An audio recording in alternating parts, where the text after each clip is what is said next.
Un grand angle très solaire consacré donc à cette éclipse totale qui s'apprête à émerveiller des dizaines de millions de personnes à travers le monde. Un phénomène plutôt rare. Pour en profiter, il faut se trouver en Amérique du Nord, côté Europe continentale. Seul le sud-ouest de la Grande-Bretagne et l'Islande pourront apercevoir un petit bout d'éclipse. L'Hexagone en est privé, mais cette fois-ci, Saint-Pierre-et-Miquelon va pouvoir en profiter. Aux premières loges avec nous pour en parler, Guillaume Olanier, bonsoir. Bonsoir. Soyez le bienvenu sur TV5 Monde. Vous êtes astronome à l'Observatoire de Paris, au laboratoire physique des plasmas. C'est bien cela. Et puis donc avec nous à Saint-Pierre-et-Miquelon, archipel français d'Amérique du Nord, situé dans l'océan Atlantique, Philippe Sens. Philippe, restez avec nous. On vous retrouve dans quelques minutes. Que représente pour vous, scientifiques, cet événement en un mot magique? L'opportunité unique de voir en vrai la couronne solaire avec ses yeux. La couronne solaire, pour être précis? La couronne solaire, c'est l'atmosphère du Soleil. Le Soleil, ça ne s'arrête pas là où on le voit d'habitude. Le Soleil, ça se prolonge dans l'espace. En fait, la Terre baigne dans cette atmosphère. Cette atmosphère, elle se prolonge dans l'espace jusqu'aux confins du système solaire. Et de manière unique, sans instrument, sans télescope, on peut voir cette atmosphère solaire lors d'une éclipse. Et c'est un événement rare, comme vous l'avez dit, c'est un événement magique. Et on peut le voir directement avec nos yeux. Alors vous allez, tout à l'heure, on va aller à Saint-Pierre-et-Miquelon et puis vous allez nous décrire pour vous quelles sont les opportunités scientifiques inouïes à cette occasion. Ça va commencer dans combien de temps là? Est-ce qu'on le sait? Il est 18h32 et 45 secondes à Paris. L'éclipse en fait totale commence à 4 heures à peu près en temps universel, ce qui correspond à peu près à maintenant, mais ça commence au milieu du Pacifique. Donc si vous avez un bateau et vous êtes au milieu du Pacifique, vous pourriez commencer à voir l'éclipse totale maintenant. Mais évidemment, ce n'est pas le cas. Donc ça va commencer à peu près à 8 heures du soir au Mexique, en heure française.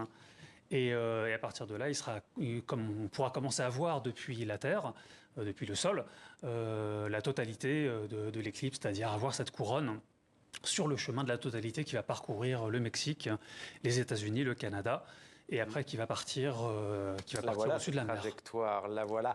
Et il est faux de dire que les Français ne pourront pas en profiter, puisque du côté de Saint-Pierre-et-Miquelon, on va pouvoir en profiter. L'effervescence monte aussi sur place. Il y a visiblement du vent. On va retrouver Philippe Sens. Bonsoir Philippe, de notre partenaire La Première. Merci d'être avec nous en direct. Vous n'êtes pas seul. À vos côtés, un professeur de sciences naturelles.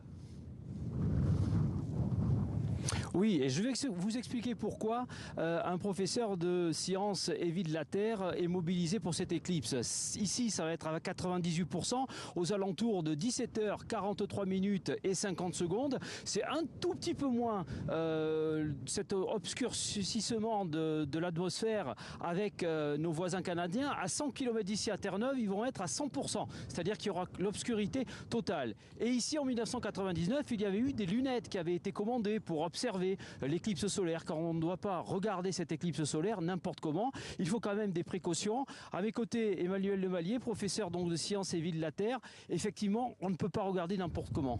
Non, il faut absolument se protéger les yeux, la rétine. Et donc, en fait, il est nécessaire d'avoir des lunettes spéciales, spéciales éclipse.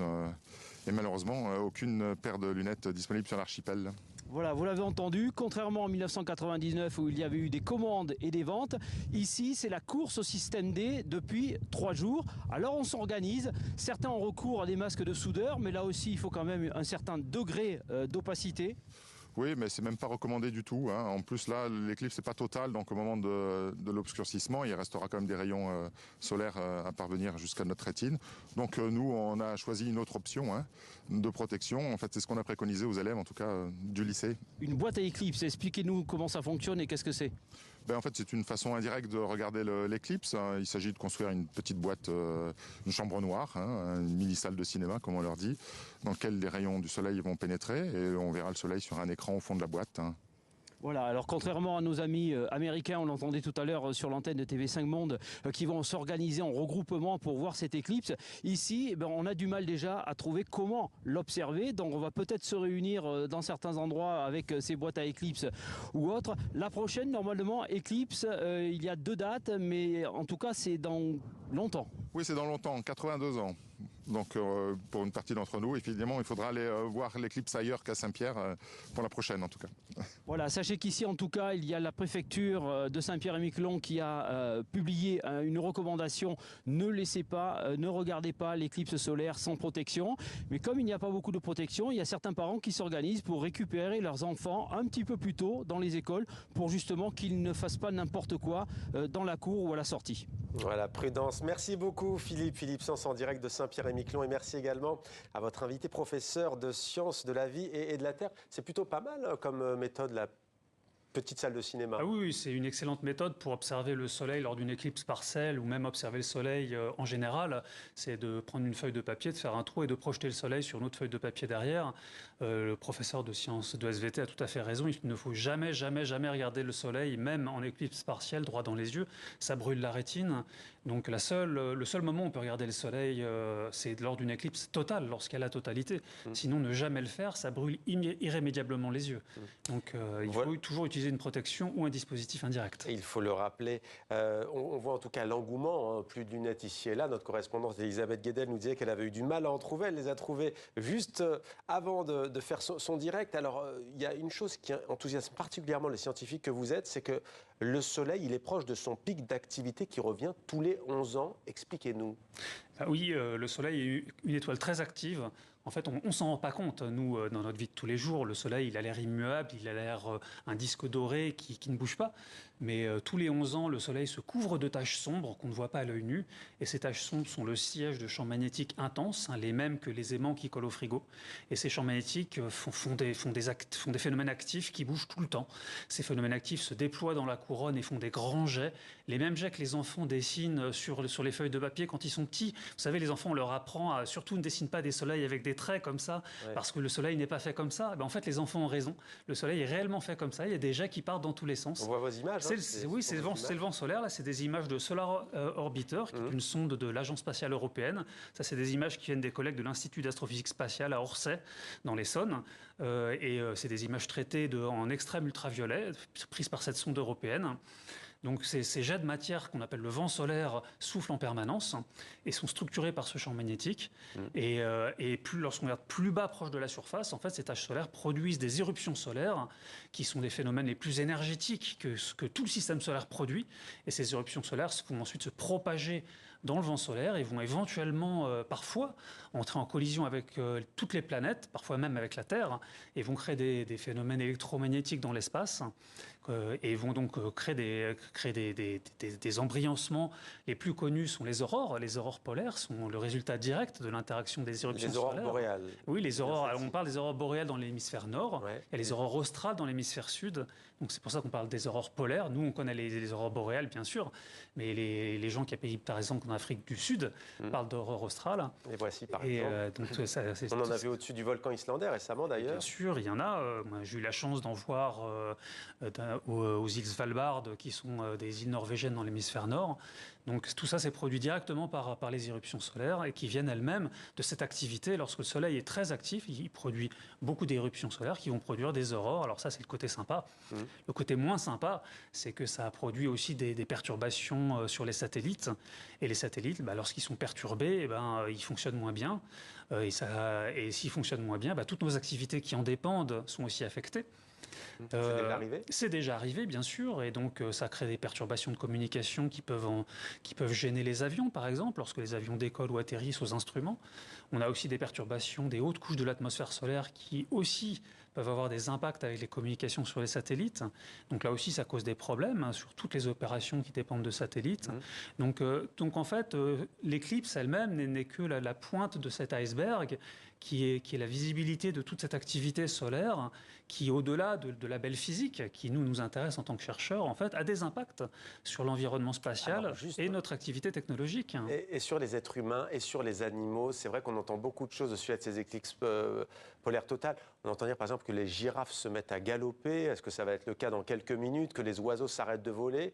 Pourquoi est-ce qu'ils sont perturbés sur le rythme diurne-nocturne ? Alors oui, les animaux sont perturbés sur le rythme diurne-nocturne. Ça n'a rien à voir avec l'activité solaire et la variation de 11 ans. Ça a à voir avec le fait que tout d'un coup, lorsqu'il y a une éclipse, il se met à faire nuit. Et donc les Mais animaux... les girafes ne se mettent pas à courir quand il fait nuit. Pourquoi elles se mettent à courir? C'est qu'elles sentent d'un point de vue magnétique? Non, ça n'a rien à voir avec le magnétisme. C'est que tout d'un coup, c'est pas normal, il se met à faire nuit, il se met à faire froid, voire les nuages se lèvent tout d'un coup parce que la température baisse. C'est d'ailleurs un problème dans l'observation des éclipses, parce qu'en général, lorsque l'éclipse arrive, parfois, tout d'un coup, tous les nuages apparaissent et on ne voit pas l'éclipse. Donc pour les astronomes qui cherchent à observer l'éclipse, parce que c'est une opportunité unique de voir ces jets de matière dans des conditions qu'on ne peut pas voir d'habitude depuis l'espace, c'est pas exactement les mêmes conditions. Donc parfois les nuages se lèvent et on ne voit pas bien. Donc ça crée des perturbations chez les animaux. C'est forcément accompagné d'un mini-épisode climatique. La plupart du temps, oui. Donc il y a des chasseurs d'éclipses comme ça qui cherchent les spots les plus optimales pour voir l'éclipse et ne pas avoir les nuages qui apparaissent d'un seul coup comme ça. Pourquoi est-il fondamental d'étudier le Soleil ? Alors, le Soleil, c'est intéressant de plein de points de vue. Donc, je vous parlais tout à l'heure des applications sur le côté environnement spatial et les gènes sur les satellites. Donc il y a des côtés sur nos activités qui dépendent des satellites. Il y en a plein. Alors, on parle des téléphones qu'on a dans les poches, bien sûr, mais ça a des applications sur la défense, bien sûr, aussi, et sur beaucoup d'autres choses. Mais le Soleil, c'est aussi intéressant parce que c'est un beau laboratoire de physique des plasmas magnétisés. Et une autre application qui nous concerne, c'est l'énergie.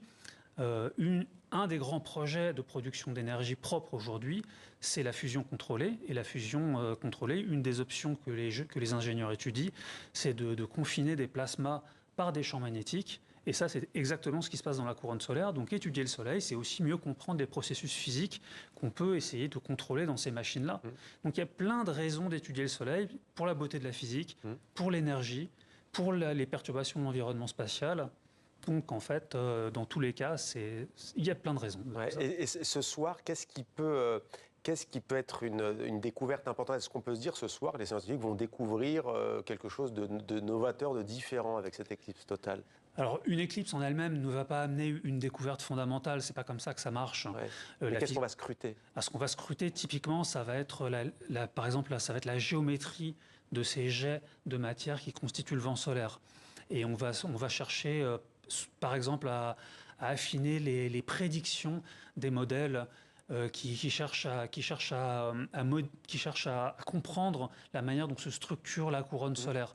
On a des modèles qui se développent par exemple aux États-Unis ou en Europe. On a des collègues belges qui font ça aussi, qui assimilent des données d'observation de surface du Soleil et qui cherchent à résoudre des équations qui régissent la physique des plasmas. On appelle ça les équations de la magnéto-hydrodynamique. C'est la mécanique des fluides qui est couplée au magnétisme. Et on cherche à comprendre la manière dont ces équations se combinent entre elles pour voir comment cette couronne évolue.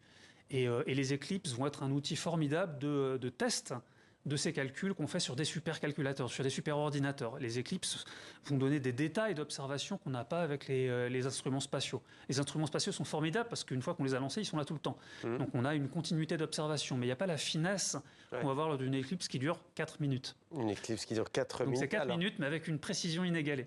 Avec une précision inégalée. Prochaine éclipse totale, on entendait tout à l'heure, on parle 80 ans, disait le prof de sciences naturelles. Le 3 septembre 2081, prochaine éclipse solaire totale observable en France métropolitaine. J'ai aussi 2200.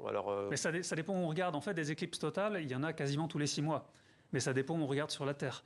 Donc par exemple, si on veut regarder la prochaine éclipse totale en Europe, c'est en 2026. Elle passera au nord de l'Espagne. Si on regarde la prochaine éclipse totale qui passe sur la France, oui, ce sera en 2081. Aux États-Unis, je crois que c'est en 2079. Donc ça dépend où sur Terre, mais si on regarde n'importe où sur Terre, c'est tous les 6 mois. Et votre éclipse à vous en avez un souvenir? Vous en avez déjà vu de par le monde? Alors, je suis la honte de mon stéréotype. Je suis un physicien solaire et je n'ai jamais vu d'éclipse. Je ne voulais pas vous piéger, mais bon, j'espère que vous en verrez une. En tous les cas, vous auriez pu prendre l'avion pour aller aux États-Unis, mais ce n'est pas très écolo. Cela dit, au Canada ou au Mexique. Écoutez, c'est exactement la raison pour laquelle je n'y suis pas allé. Merci beaucoup d'être venu sur notre plateau, en tout cas, et pour votre éclairage. Merci beaucoup.